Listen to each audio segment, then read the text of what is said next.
Can you speak something in Korean for us?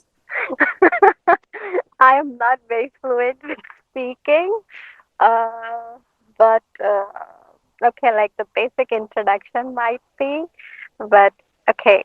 So, 안녕하세요. 저는 안시카입니다. 제가 한국에서 의료학과에서는 장원대의 학생이에요. 그러면 여기서 제가 진짜 좋았어요. 네, 감사합니다. That is Anshika Shukla. She came to South Korea in August 2022 to pursue masters from Sangwon National University. She's now in her final semester. This is her introduction in Korean, where she tells us that she's pursuing her masters in South Korea and that she truly loves it in here. Anshika is part of a small but growing tribe of young Indian students that's making a beeline for South Korea to study, work, possibly settle too. Over a year ago, only about 1,000 Indian students were pursuing higher education in South Korea. Now this number is 2,500, a multifold increase, and the graph is expected to only further go up. Korean pop culture elements like BTS, Blackpink, EXO are gradually taking over the collective consciousness of India's Gen Z. This has been on for a few years now, but the next in the K-wave is a burning desire to actually move to the land of the morning calm. In this episode, I speak with students. One of them is Anshika, already living her dream. The second is working towards this destination. I also speak with Shantanu Singh, who helps to send students from India to colleges overseas, including South Korea. To understand the India to Korea roadmap, I engage with Rohin Kapoor, who is a partner at BDO. He also has over 2 decades of experience in professional services firms like PwC, Deloitte. It is Friday, the 10th of May. I'm your host, Prachi Verma, and you're listening to this episode, K-pop to K colleges, Korea Craze continues, only on the Morning Brief.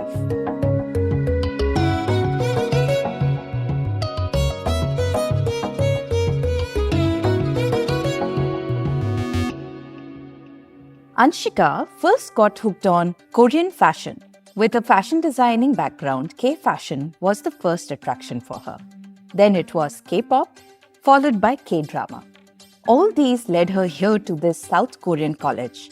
From her campus, she tells more about her journey, right from Ayodhya in India to South Korea. Anshika's parents wanted her to go to either Paris or Milan, but she convinced them for South Korea. After all, she wanted to pursue her love for Korea, which all began with K-dramas. She picked up the language too, to get the hang of basics. Yeah, actually, like at first I was like reading the subtitles, but then I was more into K-pop as well. So while listening to the songs, I got this feeling that I should know the language. So that's how I started learning Korean language on my own when I was in India itself. And so before coming here, I tried to learn like the basics of it. I cannot like speak fluently, but I can understand Korean very well. It's been 2 years for her, but she continues to be fascinated by the culture. Korean culture is kind of similar to the Indian culture. The family culture, the like respect for the elders and the conservative situation, like everything is similar. But it is very safe for everyone. Like I can walk alone on the street even at the midnight and I don't feel like I need to be careful about anything. It's so good. And like the crime rate is very low here. I would say people don't even bother like taking your stuff. If you keep your stuff anywhere, any place, they will not even touch it. But not everything has been smooth. Her being a pure vegetarian posed a big problem. And food there can be tricky. Everything is having meat in it. Like no matter it's a cookie or like cake or something, so they put like anything related to some kind of meat in it. So that was a big culture shock for me. But between learning to cook, making Korean friends who want to experiment with Korean dishes, And experiencing the high of watching a BTS concert live, Anshika has managed really well. Expenses are not a problem as she has four scholarships. So one was from Brain Korea government. So it's like Brain Korea 21 scholarship.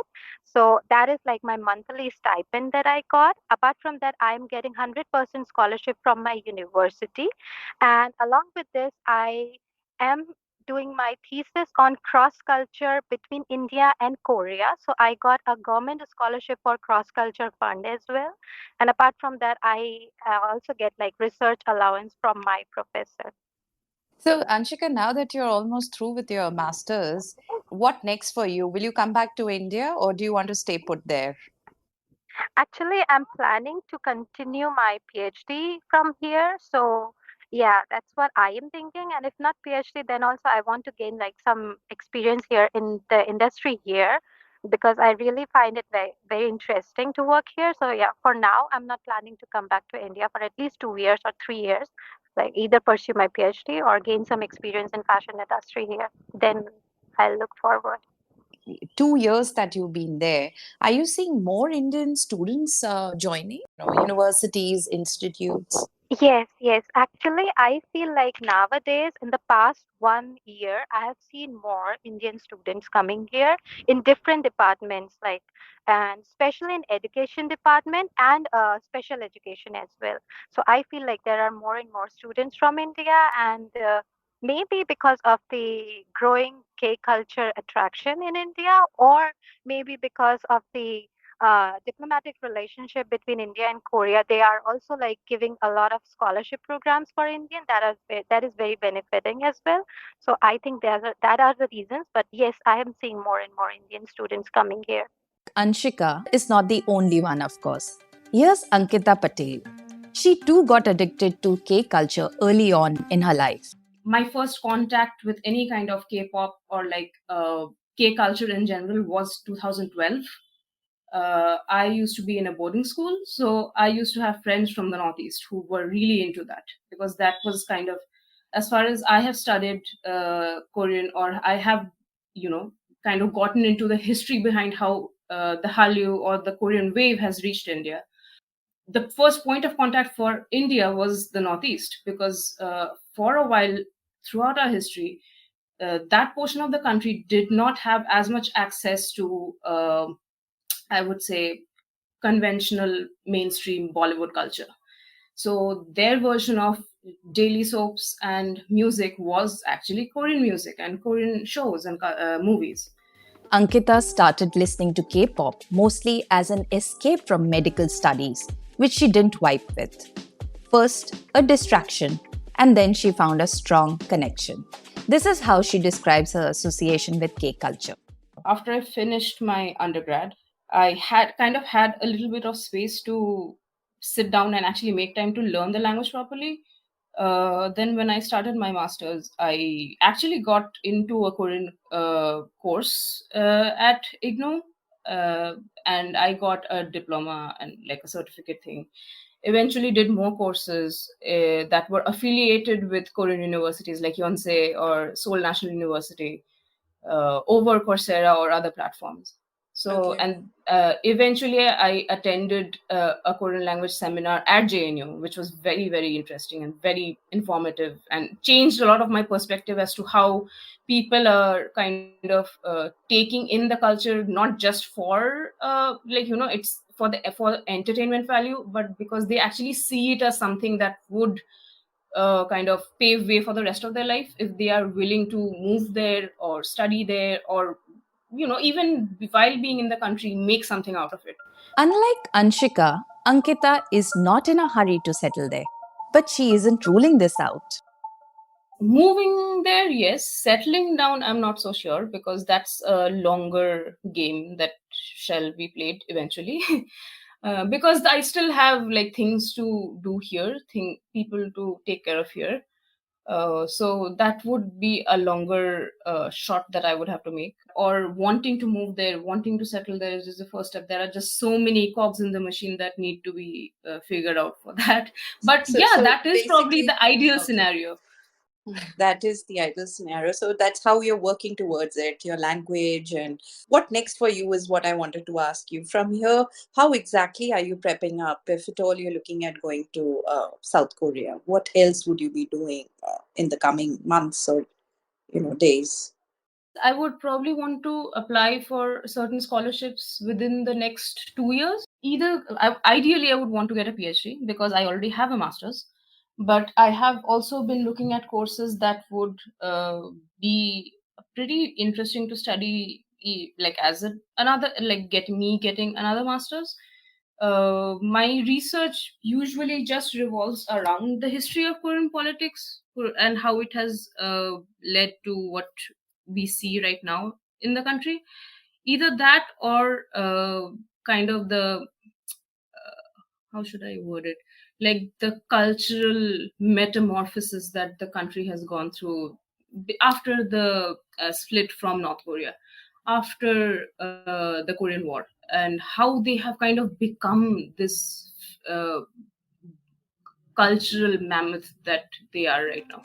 So, what exactly are the top courses and universities that are attracting international students to South Korea? I asked Shantanu Singh, Director of Educandor in Rajasthan. Educandor helps Indian students with finding colleges overseas. The list of countries also includes South Korea. Some of the famous programs जिनके लिए बच्चे हमें approach करते हैं, that is from engineering and technology background, जैसे कि data science हो गया, एनालिटिक्स के प्रोग्राम्स हो गए, कंप्यूटर साइंस के अंदर program specifically artificial intelligence, machine learning, IoT, internet of things, cyber security के लिए बहुत बच्चे अप्लाई करते हैं. Management is very famous in Korea, तो Hanyang university, Chungang university, Seoul national university, Yonsei के management program are really cool. इसके साथ साथ में बच्चे media and communication and entertainment के प्रोग्राम में अप्लाई करते हैं, हॉस्पिटैलिटी एंड टूरिज्म के प्रोग्राम में अप्लाई करते हैं. अब यहाँ पे क्या होता है कि जैसे इंजीनियरिंग के प्रोग्राम्स हो गए तो वो इंग्लिश में अवेलेबल होते हैं, तो बच्चा डायरेक्टली अप्लाई कर सकता है ऑन द बेसिस ऑफ आइल्स. लेकिन कुछ ऐसे प्रोग्राम्स होते हैं जहाँ पे कोरियन की रिक्वायरमेंट होती है, तो डिपेंड करता है यूनिवर्सिटी के ऊपर. कई बार यूनिवर्सिटी ये बोलती है बच्चों को पहले आप कोरियन सीखिए, और ये कोरियन भी आपको कोरियन के अंदर ही जाके सीखनी होती है. यूनिवर्सिटी के खुद के कोरियन स्कूल्स होते हैं, आप वहाँ पे कोरियन लैंग्वेज सीख सकते हो और फिर आप अपनी एजुकेशन को कंटिन्यू कर सकते हो. या फिर बहुत सारी यूनिवर्सिटीज़ आपको दोनों ऑप्शन साथ में देते हैं, तो simultaneously you can pursue your masters and simultaneously you can learn the Korean language. दोनों आप साथ साथ कर सकते हो, तो ये भी बहुत अच्छा है कोरिया के अंदर. So, tell us about the main scholarships in South Korea. अभी तो बहुत सारी चीज़ें हैं जो कि हमें कोरिया के बारे में करनी है. जैसे as of now we are only entertaining 2 or 3 scholarships for Korea, that is GKS global Korean scholarship, आमा plus scholarship and KF fellowship scholarship. ये तीनों स्कॉलरशिप्स बच्चों को 100% स्कॉलरशिप देती हैं. अभी हम इन्हीं को कैटर कर रहे थे, बट अभी ऐसी बहुत सारी स्कॉलरशिप्स जो डिफरेंट फाउंडेशन की तरफ से भी दी जा रही हैं. जैसे कि ली एंड वॉन फाउंडेशन है, ये स्कॉलरशिप बहुत अच्छी है. पेंसिल स्कॉलरशिप फाउंडेशन है, पॉस्को है, रोटरी क्लब है, सैमसंग ड्रीम स्कॉलरशिप फाउंडेशन है. दीज आर द स्कॉलरशिप जो हम चाहते हैं कि आप बच्चों को हम और अप्लाई करवाएं. इवन इसके अलावा यूनिवर्सिटीज़ की खुद की तरफ से भी उनकी स्कॉलरशिप्स होती हैं. कुछ मेरिट बेस्ड स्कॉलरशिप भी होती हैं जहाँ पे हम बच्चों को अप्लाई करवाना चाहते हैं. Shantanu told me that all kinds of students, including those in the remotest parts of the country who have studied in the humblest government schools, to those who graduated from the IITs and IIMs, all want to study further in Korea. Next, I turn to Rohin Kapoor. In the past, he has worked in senior roles across organizations like Deloitte, PwC, KPMG. Currently, he is a partner at BDO, a business management and consulting firm. Rohit, before BDO, you were with Deloitte when I met you, and you were a partner there, and you were handling the education vertical. Back then, did you ever came across so much of interest around South Korea in those days? No, in fact, during my days at Deloitte, there wasn't any interest in the South Korean market for pursuing higher education. In fact, this is a phenomena which has started, I think, in the last 3-4 years, wherein due to the K-pop culture and other areas of interest for the Indian youth, South Korea as a market and destination for higher education has picked up significantly. And now, in the last 2 years itself, from 1000 student, it has grown up to about 2500. And this market is seeming to grow in the future also, given that there are restrictions right now being placed in the big four, US, UK, Canada, and Australian markets for the Indian students in term of work permit. So South Korea as a destination right now is very, very attractive for the Indian youth, and in the near future, I expect it to attract even higher number of students from the Indian market. Do you see, Rohin, K-pop being the gateway to education institutes there? K-pop has had a significant influence on students. I think that is something which is one of the key points of attraction for the Indian students.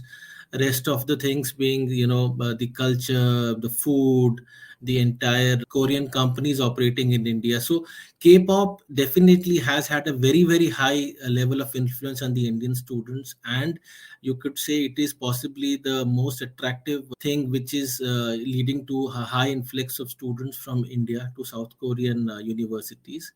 And of course, the government of South Korea has rolled out a red carpet in terms of offering various subsidies and scholarships to the Indian students.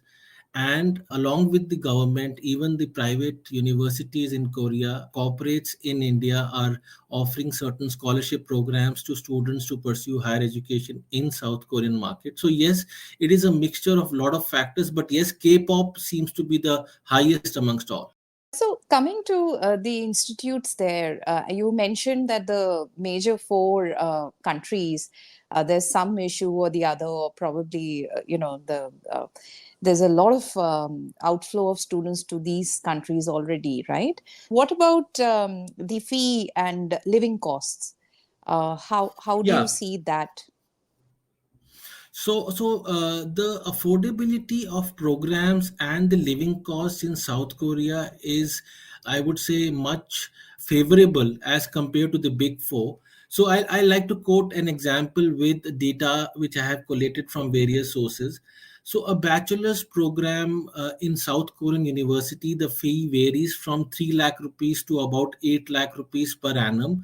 And if you compare it to the big four, it will be about two times or three times of this cost possibly per annum.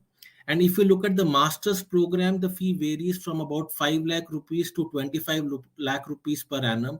Again, big four will be about three or four times this cost easily. Generally, students prefer to live in a dormitory or in a single bedroom apartment and pursue various opportunities for working and earning while they learn. So in terms of affordability, both the tuition fee and the living cost, South Korea seems to be an extremely attractive proposition. The only challenge which I foresee is that about 30% of the lectures which has been taken in both graduate and postgraduate programs are in English. So South Korean language and the knowledge about the South Korean language becomes extremely critical. Thankfully, under the national education policy, South Korean as a language has been introduced in the school curriculum as the eighth foreign language which students can pursue. So, one of the areas wherein the government of India seems to give an impetus to the students to learn Korean and possibly look at South Korea for pursuing education and working. So, how do the institutes in South Korea rank, vis-a-vis the big four? Well, there is a lot of scope for improvement at present. South Korean universities are still progressing and advancing in the global education rankings. But yes, going forward, possibly in the next 5 to 10 years, when the government in South Korea is focusing a lot on improving the educational infrastructure and attracting students, I believe that they have a program called 300K, wherein they want to attract 300,000 international students to the country by 2027. And if that happens, Indian representation, given the population and being the most populous country in the world, we should have a representation of at least 40 to 50% in this 300K. Engineering and business management are among the most popular courses here. South Korea is also home to the top global companies like LG, Samsung, Hyundai, with equally promising post-study job opportunities. In addition, South Korea also attracts students for fashion studies and medicine. So, all in all, the numbers are small currently, but you see a lot of potential, and these numbers are multiply. Absolutely. Right now, I think there are about 2,500 students that are going to be seeking admission in South Korean universities or pursuing education.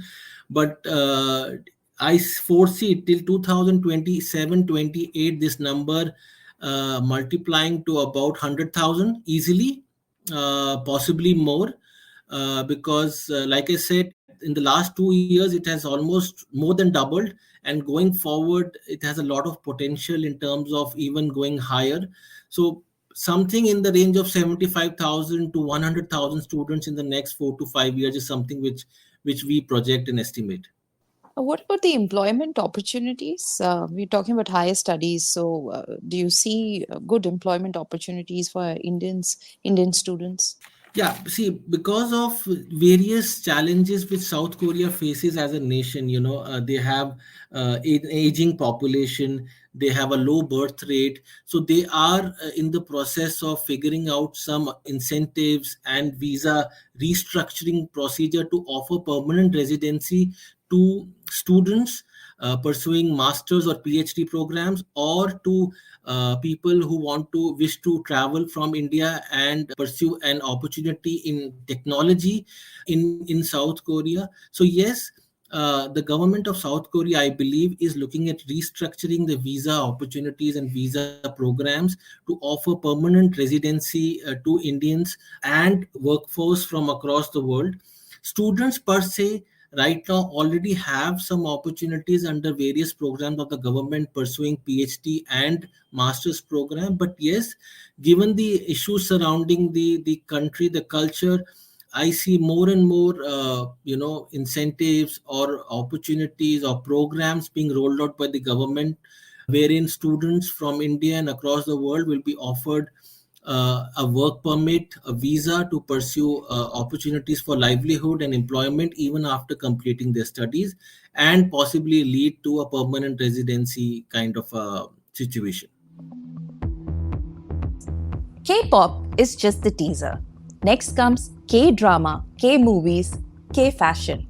And once you get the taste of K-culture, you're left yearning for more. And with many similarities between the two cultures, the connect is almost electric. The respect for elders, importance of families, love for food are some common denominators between Indian and Korean culture. South Korea may not yet figure in the top 4 destinations for Indian students to study abroad, but it surely is gaining popularity. Love for South Korea has just gotten started. Indians are known for exploring uncharted territories. And with the ongoing housing crisis, several caps on international students introduced by some countries, studying in a South Korean college does seem a good option. And mind you, only a part of the surface has been scratched. This country has plenty of room. Also, with the cost of education for Indian students in Western countries being almost twice and 5 times as much as in South Korea, this country will have more takers in the years to come. That's all in this episode. This episode was produced by Vinay Joshi, sound editor Amrit Reddy, executive producers Anirban Chaudhary and Arijit Burman. The morning brief drops every Tuesday, Wednesday, Thursday, and Friday. Tune in to ET Play for all audio content. You can also listen to a podcast on all major podcast streaming platforms. Thank you for listening and have a great weekend ahead.